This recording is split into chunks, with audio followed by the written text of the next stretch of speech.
It'll be one to go this time by. Coming to the green, buddy, coming to the green. Let's go get him. Go, go, go, take, go, go, go, go. Get your motor running. Head out on the highway. There's the number 18 M&M's Toyota. Kyle, obviously you're just having one of those types of years across the board. Your thoughts about being atop the leaderboard? I know you were there earlier this season, and also your thoughts about the test and Darlington. Well, it's great to be back on top of the point standings, and we were there earlier this year and kind of fell back a little bit, but we've had some great runs, we've had some strong runs, we've had some good cars, and so fortunately we were able to capitalize on those most of this year, and hopefully we can keep doing that throughout the year. Have a good test session here at Lowe's Motor Speedway, as well as getting on into Darlington and seeing what we can learn there with the new facility there, with the new racetrack, the paving job, and everything, and being able to have a great run out there to just keep our momentum going. So it's been good, and hopefully it keeps going that way. Questions for Kyle Busch? If you have one, raise your hand. We'll bring the wireless. State your name, who you're with. We'll start here. Thanks. Tom Jensen, SpeedTV.com. Kyle, after the nationwide race Friday night, you said you weren't going to talk with Stephen Wallace because you didn't think it would do any good. Does there need to be any discussion with you and Earnhardt about what happened at the end of the Cup race? Well, I think that, as far as Earnhardt and myself, we race each other at the top level of NASCAR racing, and, we know that it was a racing incident and racing hard, both of us, and then not really giving each other much room. That's a product of Richmond, and it's a product of the COT and the hard racing that it provides for us. So, as far as the Stephen Wallace incident, it was on the straightaway. It was probably something that could have been very easily avoided.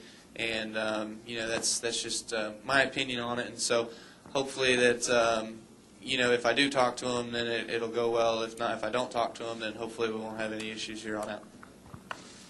Next question. Where's the mic? Let's go here to Claire. Go ahead.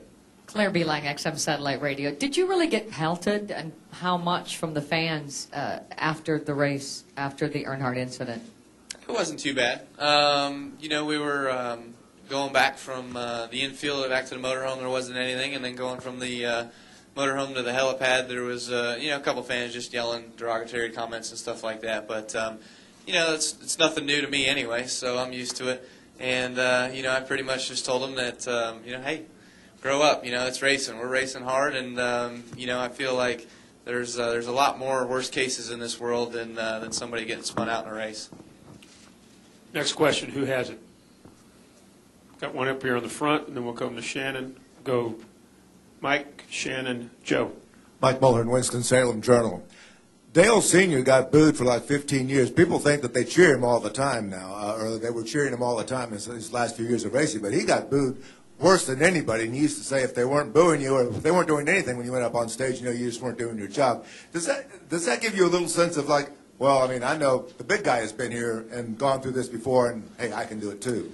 Well, I don't think it's that I can do it too. I think that it's been a lot of great race car drivers over the years. I'm sure, I don't know about Richard or Lee Petty having it over the years, but I know of recent memory that Earnhardt Sr. was one of those guys, Rusty Wallace was one of those guys, Darrell Waltrip was one of those guys. So, to me, it's nothing new to this sport. Jeff Gordon, for instance, is one of those guys. He gets booed an awful lot, and Jimmy Johnson does as well too. So, it's nothing new in the sport. It's been here, it's been around. And driver intros, you just you don't pay attention to driver intros. You go out there, you get introduced, you put your sponsor's nameplate out there on your chest, and you stick it out there, and you keep your head up high and stay proud, and go out there and jump in your race car and let your racing do your talking. Let's go to Joe right here, and then we'll go Shannon and then Jenna. Kyle, after looking at it on tape, which I assume you've done a few times, is there anything you would have done differently? To be honest with you, I haven't seen it on film, besides my just little quick 8-inch monitor replay from the Fox Sports guys there after the race. But, I was too busy getting home at 2:30 in the morning and getting up at 5:30 to go to Madison, Wisconsin yesterday, so I haven't had a chance to watch it. To me, would there be a chance to do something differently?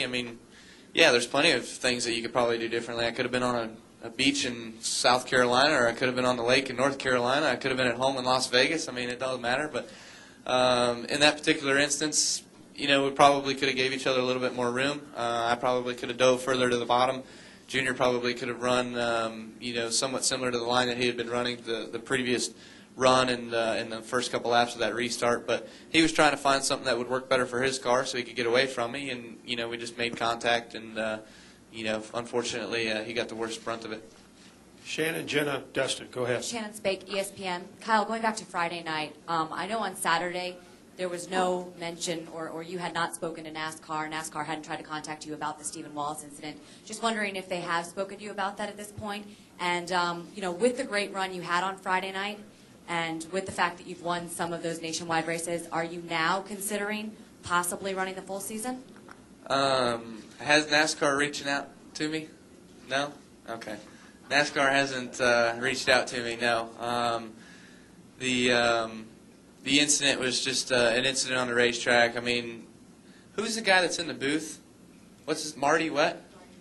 Marty Reed? He's a moron.